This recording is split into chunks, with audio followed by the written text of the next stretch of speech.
Okay, and there's also transcription available if folks want to use that feature.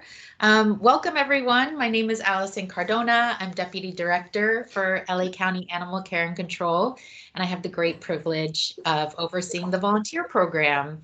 And we're so thrilled tonight to be here to introduce you to our new volunteer program director, Christine Quesada. But I also want to recognize first our volunteer program team that are here, who have done such an excellent job.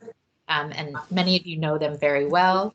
We have Marissa Chavez, Kelly Bennett, John Schatzel, and our most recent member, Dejanay Wesley. So thank you all. And I'm not sure if Gacy Meza makes everything happen in the background and also talks to all of you. So incredible team. I said John Schatzel, right? Yes, our Downey volunteer coordinator. So yeah, but we are really excited that Christine just joined us the 22nd actually, and has already hit the ground running and has started learning all about the program, starting to meet um, different people. And so, yeah, we wanted to spend this time for you to get to know her and to ask questions. We're going to have Christine talk for a little bit, and then you can also ask questions. Christine can get to know you in the chat if you want to put your name and where you volunteer and how long you volunteered for. Yes, I would love that. And yeah, Christine, we're so excited that you're here. Why don't you tell us a little bit? Tell everybody a little bit about yourself.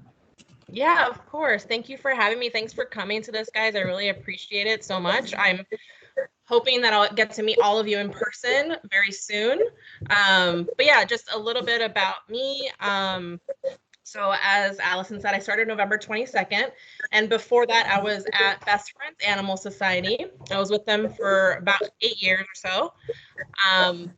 I started off at Best Friends working in mobile adoptions, so doing a lot of adoption events and things like that. So it was my first paid gig in animal welfare. Before that, I was volunteering a lot. So my first paid gig, I had to learn how to drive a 26-foot long RV full of animals barking and meowing, and it was very intense but also very fun. And so yeah, I would drive this RV full of animals to different events, festivals and things like that. I did a lot of really fun, cool events. Like I would go to concerts, I would go to, like holiday, farmers market things. It was really fun. And during that time as a mobile adoptions lead, I got to meet a lot of really amazing volunteers. That's sort of how it started off. My sort of journey with volunteer management was just like having a team of mobile adoption volunteers. And I'm still friends with a lot of those people to this day because we got really close going to all these events together.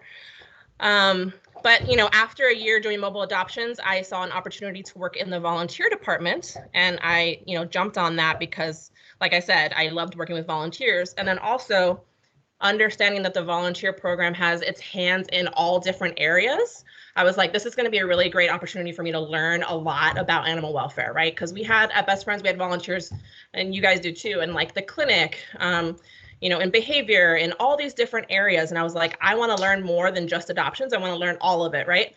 And so I thought the volunteer program would be a really cool way to do that, and it was. And so I did that for about 7 years. I was the volunteer programs lead for all of LA. So if you guys don't know about Best Friends, I apologize. I'll backtrack a little bit. They're a national animal welfare organization. And so they have locations all over the country. And so I was responsible for the 3 LA locations. We had one in Mission Hills, which is where my office was based out of. And then we had one in West LA, and then another one in called Jefferson Park. And so I, ran all the volunteer programming for all those locations. And yeah, so I did that for 7 years, and then I saw this opportunity to work in municipals, which is really interesting for me because it's brand new. And so, as Allison said, I've been spending a lot of time just learning a lot from you guys. There's a lot of similarities, of course, because it's all, animal welfare. We're all doing the same thing, trying to save animals. But there's a lot of differences that I'm learning because it's a county role, it's a municipal shelter role versus nonprofit, which is what I'm most, used to. So I'm just excited to meet everyone and learn from you guys. And like I said, I'm going to be traveling to all the different centers. I've gone to Carson a few times already, Baldwin Park a few times already, and I'm going to Lancaster on Monday, as well as Palmdale on Monday. And then on Friday, I'm going to be at Downey. So if any of you all will be there, please come say hi. So yeah, that's a brief description of me. I don't want to talk too much, but what else do you want to know? Well, I'll go ahead and ask. I think your background also prior to being in animal welfare fits in perfectly with the volunteer department. So why don't you talk about a little bit about that? Yeah, for sure. So yeah, before I started in animal welfare, I'll go back a little bit further to like I've always wanted to work with animals, right? I think maybe a lot of us always had that dream as when we were a kid, like I wanted to be a vet because that's what you thought was the only way to work with animals, right? And then I learned about like zoology and all these other and like biology and things like that. And so I originally wanted to go to school to be for zoology and biology. And my family talked me out of it because they were like, you're not going to make any money. Like you need a job that you'll make a lot of money to take care of yourself. And so they sort of talked me out of it, scared me out of it. And so I went to school for something else. I went to school for hotel and hospitality management. I thought I wanted to own hotels and stuff, right? Because I love to travel. And so I did that for like 6 years, and my degree is in hotel hospitality management. And so I have a lot of experience like in human resources and just like client services and building relationships with people.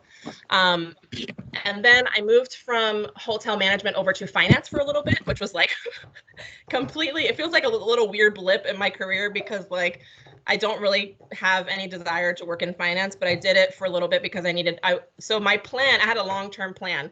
I knew I wanted to work in nonprofit, but I was like, I know that it's going to be something where I'm not going to make a lot of money. So let me try to work somewhere else, make as much money as I can, try to save as much as I can, and then move into nonprofit. And so I worked in finance for like 3 years. I was working at Merrill Lynch for a while, saved a lot of money, moved to California from Florida, and then got a job at Best Friends. And then the whole time I was working in hotels and finance, I was volunteering a lot too. So that's another thing. I was able to see the other side of volunteering. So I was actually a volunteer for a long time. So I could see like, what are the things that are that make a program successful, right? Appreciation for volunteers, engagement, all of these things. I got to see the good, the bad, all of the things as a volunteer myself. And then so I had that experience to bring into like actually managing a program also. And so I volunteered at so many different places because I wanted to figure out like what exactly was my goal or my niche, right? So I volunteered at a clinic for 4 years. I volunteered at a zoo for a while too, just doing exhibits and things like that. I was a docent also, education. I did humane education for a long time too, and then finally I got into like companion animal rescue and like adoption, high volume adoption rescue, that kind of stuff, and that's sort of where I stuck. So yeah. So weird talking about myself, to be honest with you. So It's nice. I It's so feel great to so hear your weird, but journey. thank you. So yeah, does anyone have any other questions?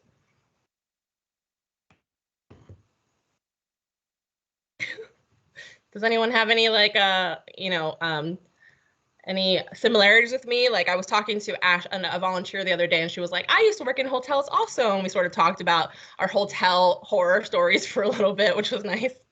I wonder if she's on the call. I have a question. Can you hear me? Yes. So, things have been really changed since COVID. What do you see or how do you see that the volunteer program can change or go back or not? Or like where do you see how you're going to contribute at the shelter level? Yeah, thank you, Mary Lou. Where do you volunteer, Mary Lou? I'm at Downey. Okay, cool. Maybe I'll meet you soon. So yeah, that's a great question. I am still learning a lot. I want to spend some time just getting to know the staff because they've been doing this for a lot longer than me when it comes to here at these locations.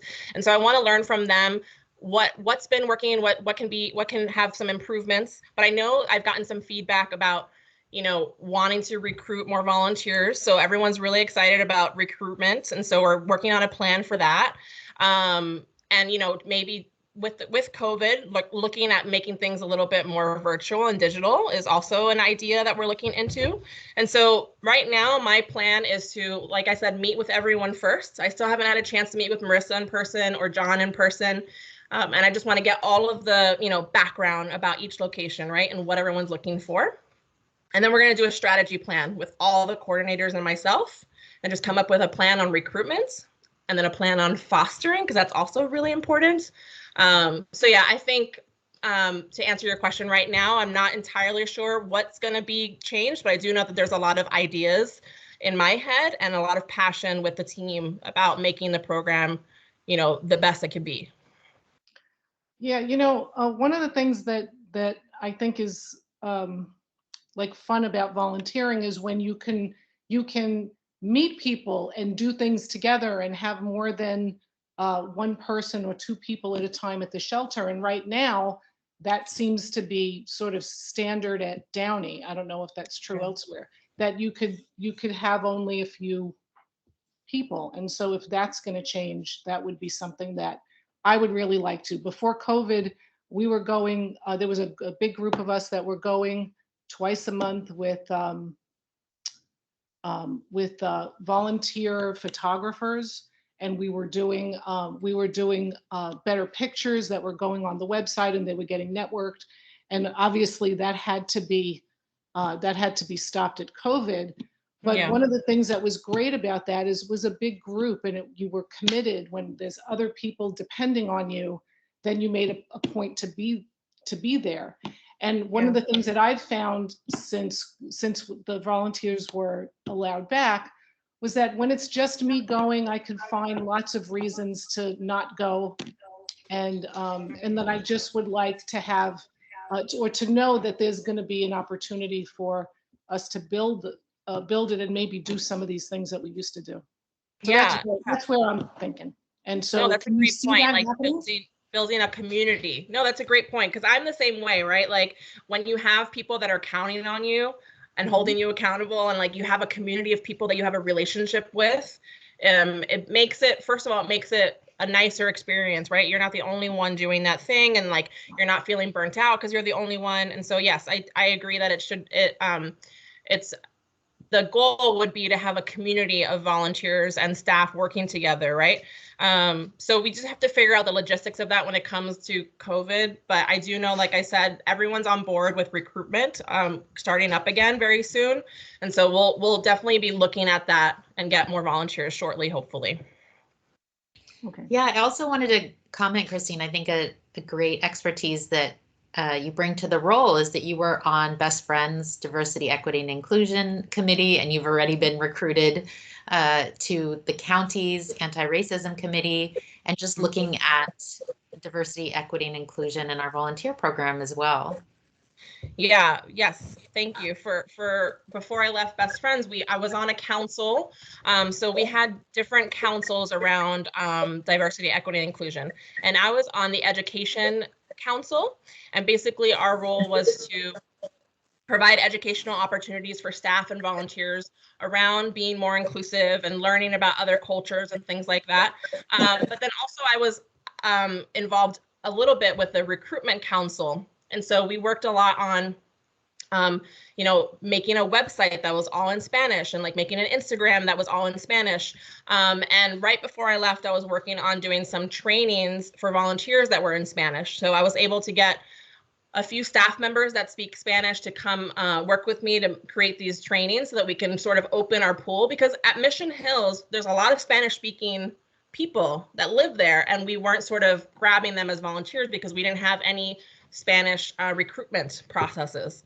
And so, yeah, that's an idea of something that we'll definitely be looking into here, how to be more inclusive in our practices with volunteers. Yeah.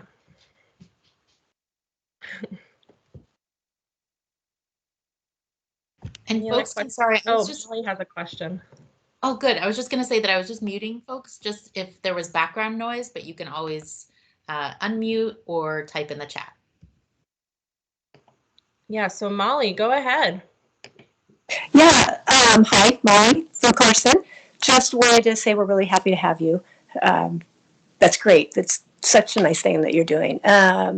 We at Carson, and Ashley, I don't know if you're on or not, but we are really, really interested in getting more volunteers like you've been talking about. And we would like to help the process in any way we can. I think we have a lot of ideas for recruiting and getting more people. So I hope you'll reach out to us and let us help you with that.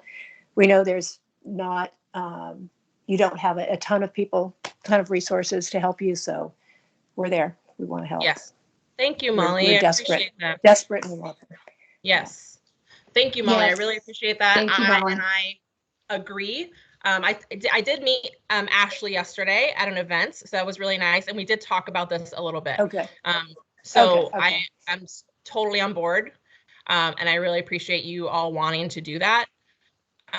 I think having volunteers that have so much expertise help with trainings is really great, because not only does it help the staff with bandwidth issues, but also having a fellow volunteer sort of welcome new volunteers is kind of cool, right? Because now it's sort of doing that what Mary Lou and I were talking about like building a community, right? And so if you have a fellow volunteer that's bringing you in and kind of showing you the ropes, I think it's just a really nice, resource to have. So yeah, if anyone is interested in helping with like volunteer trainings and things like that, please don't hesitate to reach out.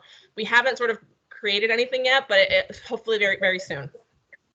Okay, great. Thank you. Thanks, Molly.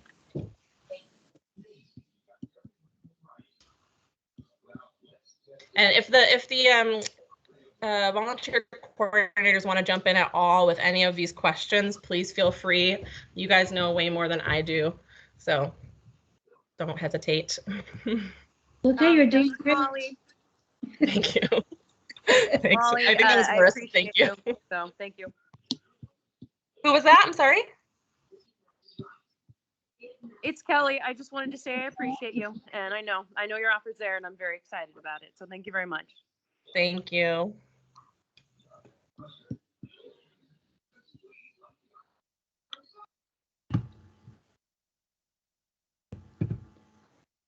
So like Christine says, this is Marissa. So if any of you, would like to be a part of a training team for your respective care center, reach out to your volunteer coordinator, because that's very much needed at this point in time. It's such a great opportunity for you to come in and help and, and give that what you've learned so far, all these years that you have been volunteering at the care center. So right now we are regrouping. There's a lot of volunteers that we have lost, so it's this time is a regrouping time. So if you have the opportunity and the time to help in training and stuff like that, just reach out to your respective volunteer coordinators, and also to Christine to let her know that you guys are interested in helping build those team of volunteer trainers. You're very much needed, right, Diane? Yeah, and I'm so impressed by the amount of knowledge that volunteers have. Like I said, I went to an event yesterday and I was with another volunteer who just sort of like ran the entire show. She was doing everything and I was so impressed. She was telling me what to do and I was like, I really, really enjoyed her time and was super impressed by her dedication and all the knowledge that she had. And so you guys definitely are a resource to us. And so we will always welcome, your feedback and your help with things as well. Hi, Ashley. You were at the event yesterday. I was talking about you a little earlier. Hi. Yeah, I think you were talking about the other Ashley, though. The other Ashley. Yeah, I talked about you before you joined the call, too. How we both worked in hotels for a little bit. Yeah, that was an awesome event. I keep trying to find it. I haven't been able to find it. Like I could find advertising for it, but I haven't actually been able to see it. Are they going to share out to us? So she said she was going to email us like videos and pictures and stuff. So we can definitely touch base with them through email if they don't reach out to us soon. Because yeah, we would we should definitely capitalize on all the great content from yesterday and post it on our socials and stuff. So Yeah, Stuart I'll was reach the out for star. sure if we don't hear from him. Stuart was definitely the rock star. Yeah, I got to hang out with Stuart again a little bit today at Carson, which was nice. We did a training with him.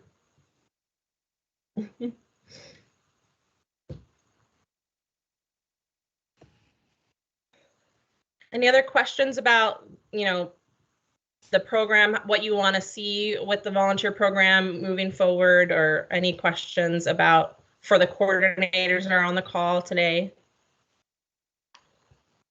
I have a question. It's Hi, Elle. Hi. On the new volunteers that are going to be coming in, I know we've had in the past, classes for them to attend. Are they going to attend it, or is it going to be a Zoom thing, or Yeah. how's that going to work? So that's something that we've been talking about a little bit with the team. And so we were talking about, we're still figuring this out. We're going to do a strategy plan to figure out exactly how we want recruitment to look. But I think the idea was, with COVID, maybe minimizing the amount of people that come to the center so the first thing is doing the tours, right? And so doing a tour, but maybe making a smaller group. And then we were looking into maybe doing orientations virtually.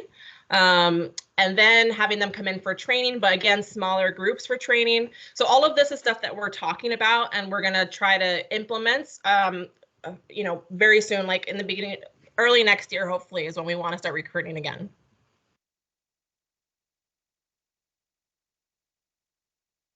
Yeah. I did want to say, just, looking at all the volunteers that are here and thinking about a little bit of what you talked about, Mary Lou, thank you so much for sticking with us. And, it's been a long 2 years, and I know a lot of changes have come because of the pandemic and our new operating procedures, but you all really have stuck through it, and we appreciate that so much, and that you're willing to learn with us and be flexible, and really be there for the animals and the people. So just really wanted to thank you. Yeah, I echo that, of course. It's been crazy. I saw a meme today that was like, can you believe 2019 was 3 years ago? Like, I feel like it's insane. That it's been such a crazy time, and we're still not even over it, So it is very impressive that all of you on this call are still, here supporting the county, doing what you can to help these animals. Yeah, it's inspiring.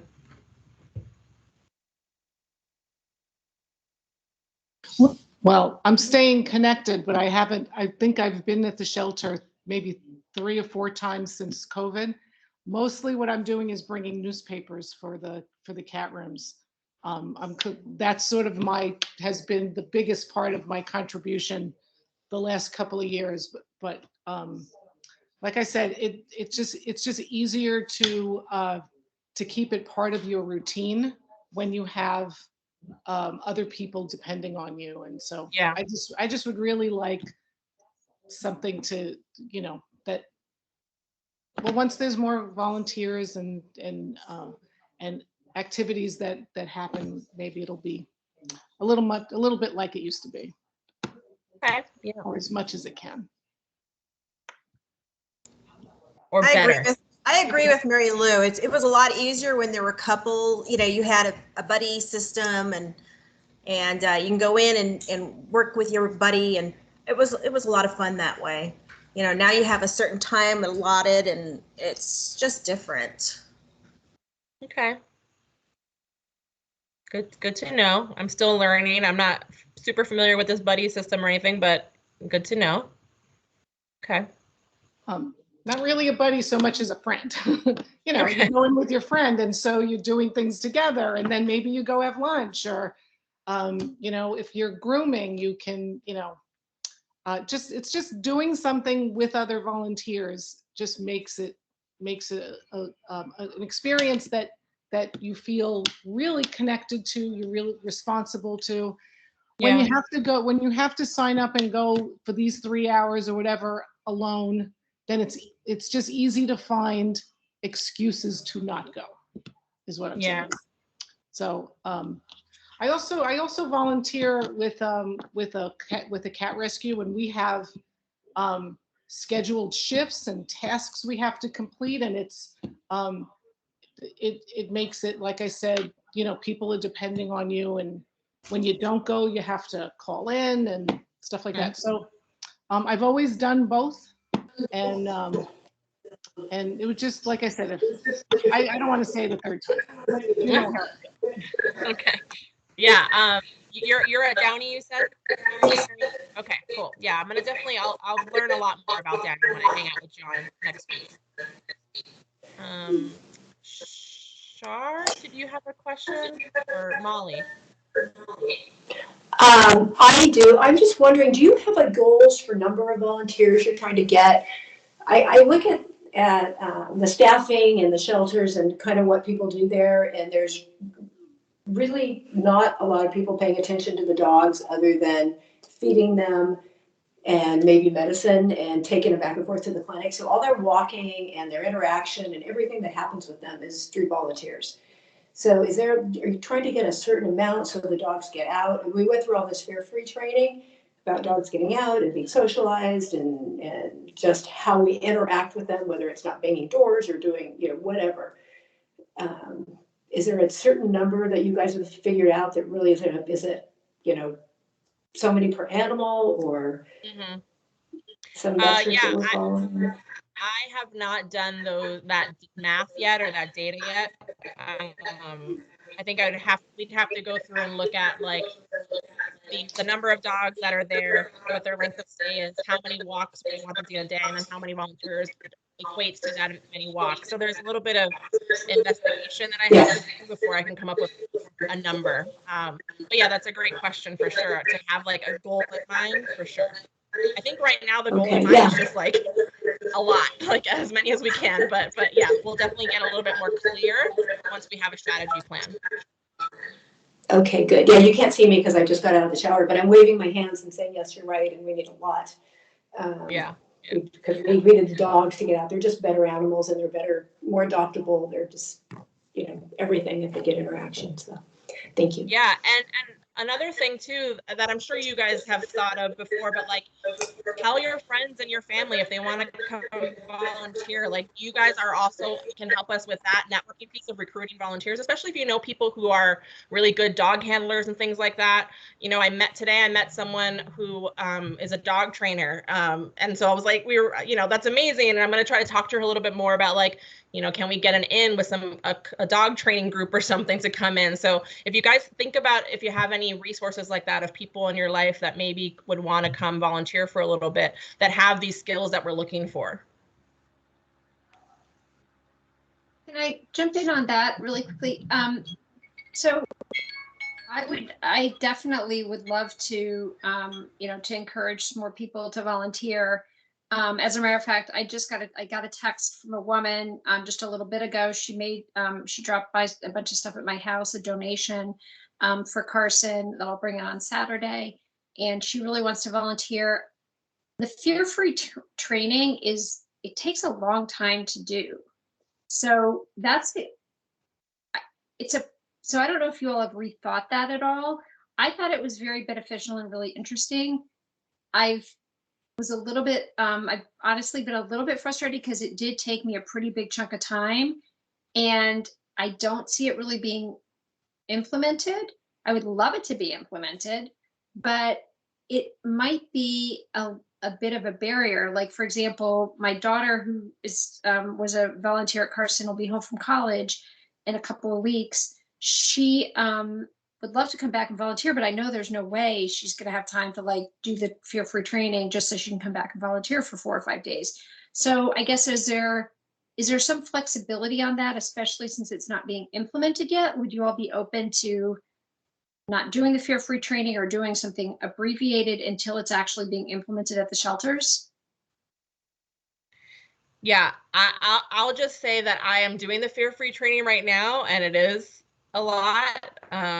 It's taking me a while, so I get it. I understand that it might be a barrier for some people to get through. I still have to sort of, like I said, understand the whole processes of things before we make any decisions on that. But I have been sort of thinking, like, is there a way that there are people that can volunteer that don't need to do this fear-free training? Again, I don't know yet, but like maybe there are people who can that only do laundry for us and don't interact with animals at all. So could those people bypass the fear-free training?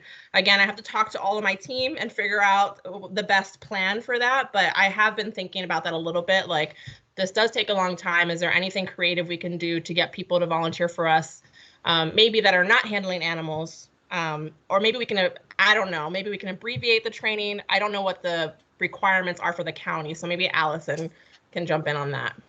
Yeah, and I guess just in one other thing, the thing is like, we're doing that training, but nothing else has changed at the shelter. Like, those tenants are not being implemented.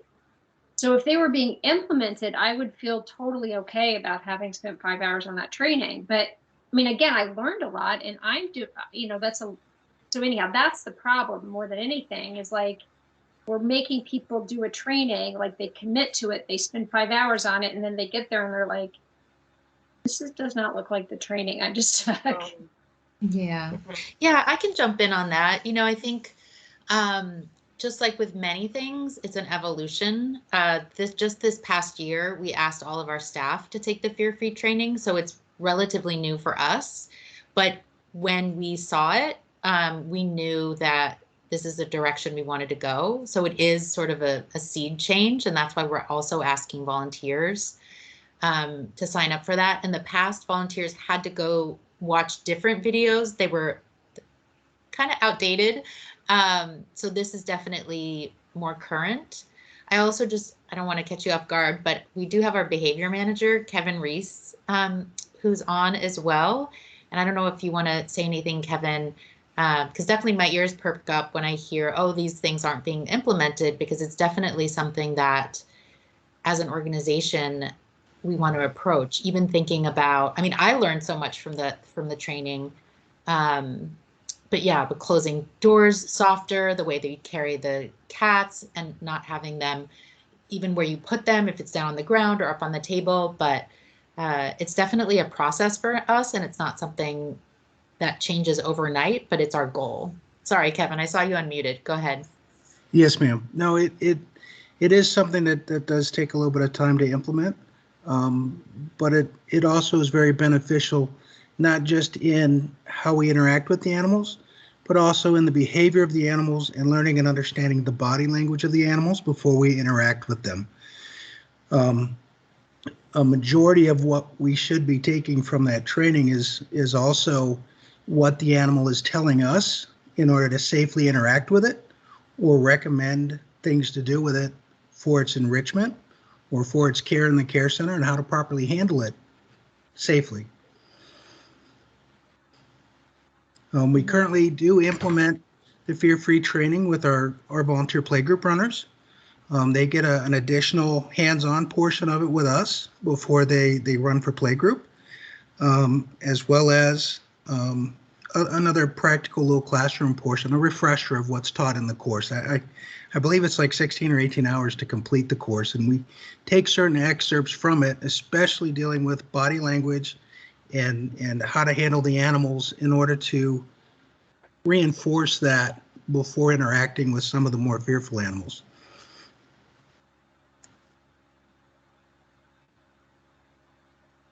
Okay, thanks, Kevin. I don't know who was next. I have 2 hands up. I'll do Molly first because it's the first one I see. Molly? I think that was from before, but since you asked, Okay. do you see a time when you're going to further train some of the volunteers to maybe do some of the things that the staff doesn't have time for, like walking some of the more aggressive dogs? I mean, there's a lot of us that have been there a long time that have walked a lot of the dogs in and out, that all of a sudden they become rescue only and we can no longer walk them, and we're very familiar with them, but yet they become rescue only and then they sit in a kennel untouched. So, I mean, is there a process that we could be trained to that would make the county comfortable with us doing that? Yeah, like I said, I'm still learning. I'm still getting to know all the behaviors. If anyone else wants to jump in on that, feel free. Kevin, hate to put you on the spot again, but are you able to address that? That maybe we can start implementing that at Carson, maybe? Well, currently we do have a volunteer a program at Castaic that we're piloting for volunteers to be able to work with the rescue-only dogs. And again, we do take excerpts from the fear-free training and implement a condensed version of the fear-free training in a hands-on portion. And we're allowing volunteers to work in teams to work with the fearful rescue-only dogs, not the aggressive or the rescue with indemnities with a bite history, but the dogs that would truly benefit from extra interaction that need the encouragement and enrichment with more specific time that's allowed than just walking. I'm not sure at what point we'll bridge it out to the other care centers. Currently, it's still in the piloting phase at Castaic. Okay. That's good though. That's nice to hear that we're trying something out. Mary Lou? I want to go back to what Ashley was saying about whether or not Fear Free is being implemented at the shelter. I was there last week, probably for the first time in several months handling the dogs. And one of the things that I see, and I know this might not be your area, but the shelter staff they're really understaffed. And what happens is there's a lot of people calling out. My understanding is no one's been hired at Downey since before COVID. And I think part of the way, if you're going to be able to implement this, the county needs to hire more staff. And then, and so I don't know, Allison, if this is something, up there you can do, but that needs to move. I mean, there are volunteers there that I know that are really, really getting burned out because there's just not enough people there. And the process of fall in love at first sight, that one, like one of the staff was telling me that there's not always enough people there to get the kennels cleaned and ready to go before the people come. And that's just, it's just a lot you're asking for the staff. And as a volunteer, if I need some help, it's helpful for me if the staff aren't overworked. So if I need something, it's not like I'm taking them away from all kinds of stuff. So if there's anything y'all can do about getting the county to staff up these shelters, it's going to be really important and helpful to the volunteer program as well. Absolutely. I can respond to that. I can just say 100%. We recognize, and the past 2 years have been very challenging. In the fall of 2020, they did do a curtailment where we lost 57 vacant positions for the department because of the impacts of COVID, and the county wasn't sure what was going to happen. So those were taken away and not given back. There was also a county-wide hiring freeze that thankfully has ended. So I just heard from Javier, the manager, that I think they're getting 2 new ACAs either next week or the week after. So behind the scenes, we've been starting to hire folks. And I know Carson just got a couple of new people, and some of the other care centers did as well. We just opened up exams for lieutenants because Downey is missing a lieutenant. So we're slowly, and our plan is to fill, we actually have very few vacancies right now. We have about 8%, but our plan is to fill them as quickly as possible because we definitely agree with you. Yeah, and one of my first priorities too is to fill the vacant volunteer coordinator roles at Lancaster primarily, and then Baldwin Park as well. Molly, do you have another question? I'm just wondering if the behavior team is part of that hiring. Are they going to get staffed up as well? Because that would help the care centers. Actually, I can speak to that.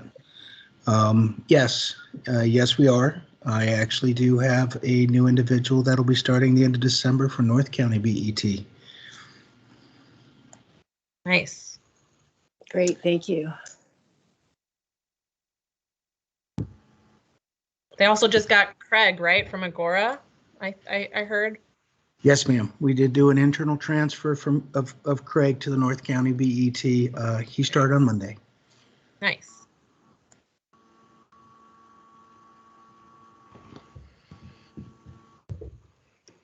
I make one suggestion kind of along those lines of staffing also.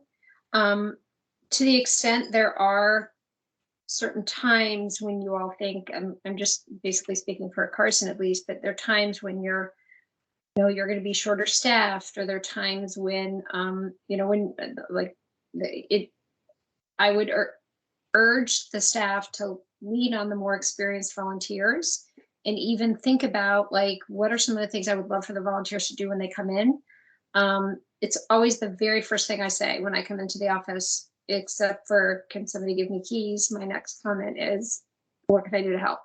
Mm-hmm. So it just, thinking ahead, like they know that I'm going to be there at least one day, Saturday or Sunday. Vicky's there all the time. Molly's there quite a bit. Like if they can, and we're all pretty self-motivated and we'll find things to do, but if they want to think about like, oh, what are kind of the top things, like this dog really needs to get out. Like if they look at it, if they can look at us as like, part of their team, that would be fantastic. And I'm not saying I've never gotten any kind of a negative interaction with them, but I don't know if they always look at me as a resource necessarily, whereas it would be great if they would say, hey, you know what, we have not been able to walk this dog, or this dog could use a brushing, or this, like I try to do the same thing back to them, but if they could, look at us that way, that would be fantastic. And even say to us, we're going to be really busy on this day or this, and give that feedback maybe to Kelly, and Kelly could email out to all the volunteers and say, we really need volunteers on this particular day. This shelter's going to be really busy. Yeah, no, I love that. First of all, I love your openness to doing whatever is needed and the flexibility. That's really important. And so, yeah, that's really good feedback. And I agree with you. And, that's something that I'll take into consideration and talk to all the coordinators about and all the operations teams about, for sure. I just wanted to chime in. So for the volunteers for Lancaster, Castaic, and Palmdale, especially for Palmdale, that's what we encourage them to do, is to come when they come in and clock in, to check in with the officer in charge and see what was happening the whole day. If we're not there, if the volunteer coordinators are not present, we ask them to check in with your OICs, because sometimes we tell the OICs, when the volunteer comes in, just give them the 411 on where they are needed the most. With us, it's mostly customer service because of the Love at First Sight, because they come in on those time slots that we always tell them that this is the most area that they need help on, because we are very little with staff, or short with staff. So Love at First Sight is very much needed. The hours that we operate the Love at First Sight at any of these care centers that we have, we work with.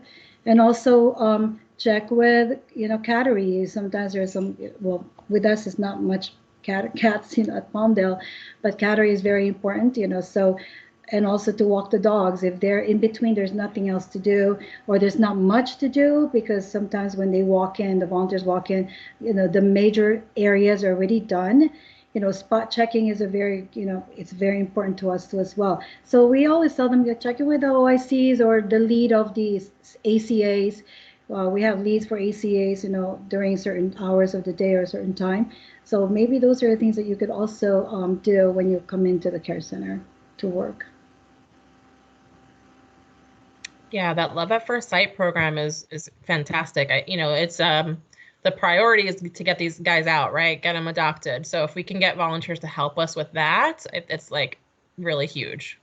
Showcasing dogs and talking to the public. The goal is to get them out. So I think that's I agree. That's like one of the biggest needs. Susan, do you have a question? Yeah. Hi, can you hear me? Yes. So I'm from Castaic. I'm sort of the cat guru over there, but I do dogs also. So I have questions about the fostering program um, with cats and what's going on next year, because it seems like for the last 2 years there's been questions about not even what cats kittens we're supposed to take in or not take in, but what goes to fostering. So I'm hoping that maybe we can get organized before spring comes next year with um, training. Originally, we were supposed to have a training for people who weren't volunteers but wanted to foster. And I think that would be a good program to restart again. And certainly the lead, we only have 2 cat people at Castaic, me and Lee. I think we're the only 2 ones left. And I know I can't speak for Lee, but I'm pretty sure both of us are open to mentoring or helping outside people.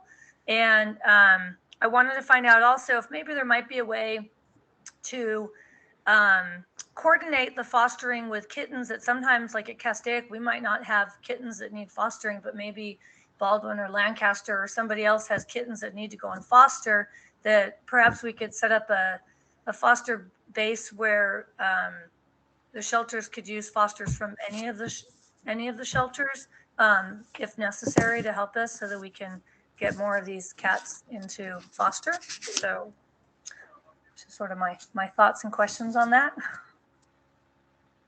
Yeah, I'm still learning a lot about the foster program, but Marissa, since you're at Castaic, do you have anything you want to add about that? Yes, we actually have created the foster program protocols because there was nothing like that there when I first came in. So we have the foster program protocol that we have submitted to the manager of the care center. And I know that that has been approved and implemented. It's an in-house operation. What do we do when we have fosters? Where do we take them when there's, they're sick or they need they need vaccination and all that stuff.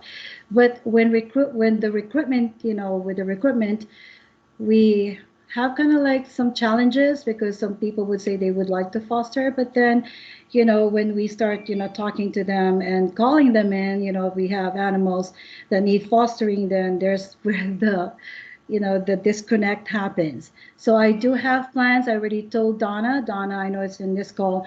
We said that we're going to reboot the fostering program there.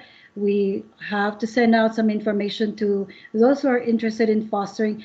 When COVID happened, it's really hard to maneuver, where we're going to be or how we're going to do. But I already have spoken to the management of Castaic, how we're going to proceed this coming year. So we have some plans on how we will proceed and how we're going to recruit and how the training is going to happen. It's not going to be the same as before as we want it to be, like in-person training, but we're trying to figure out, the plans is we're going to recruit, we're going to train you guys, and there's going to be policies and procedures that we have to follow so that we could have this, certain foster program management working again and moving again. And with Susan, the request of being able to be used for other care centers, I mean, that's a great thing, especially for the north part when Lancaster is being bombarded with a lot of kittens, during kitten season. It is really nice to know that it's going to be an open door for everybody to just come alongside and help each other. And so that's what we are also talking about, how we can incorporate everybody as a foster for, the north or the south. So it's in the works. I know it feels like it's taking a long time, but then sometimes, there's a lot of barriers that we have to work on and work with and figure out, okay, what are the best practices that we could put in place so that we will be successful in doing this program. Thank you, Marissa. I have, if anyone wants to contact me directly, I'm sharing my screen now. It just has, also I wanted to share a photo of my dog. Just one more chance to show a photo of my dog. Can you guys see my screen? Okay, great. Yeah. So that's my email address. And then also I'm going to put in the chat this link to this thing that says Let's Chat. it's basically just, if you guys want to just schedule a one-on-one meeting with me, or a virtual meet and greet meeting, or a phone call, feel free to fill out this it's just a little survey, little Microsoft survey. And you can tell me what you want to talk about, and then schedule a time. We can schedule a time to chat. But yeah, Allison, is there anything else you want to say? I just want to thank everyone again for your thoughtful input and for wanting to work collaboratively. And I just wanted to say, thinking Susan too, we're in sort of the slower season for cats. So this is definitely the time to start planning for that spring kitten season. So I love that. And I also just wanted to give a shout out to how well the care centers are working together. Agora now takes in Pee-wee kittens from Baldwin Park and Downey, and the ASPCA spays and neuters them, and then they go up for adoption at Agora, and they just fly off the shelves. And I know that that's happened a couple of times at Castaic as well. And at Carson has been doing an incredible job with fostering, and has started taking cats from other care centers as well. So it's just really nice to see everybody working together, and just looking forward to having that continue to happen under Christine's leadership, and just really appreciate everyone. Yeah, thank you for saying all that. I was talking with Kelly today at Carson about the foster program, and you're right. This is a perfect time for us to really get it going, because we're sort of getting into that slower season. So let's try to get everything sort of ready to go for kitten season, because we all know what that's like when it comes. And so I'm looking forward to sort of working with all the different coordinators and getting that foster program really, really solidified and organized. And I'm so proud of everything that they've done so far. I'm so impressed with all of the work they've already been doing. So I'm just here to help, and hopefully we can get more animals out.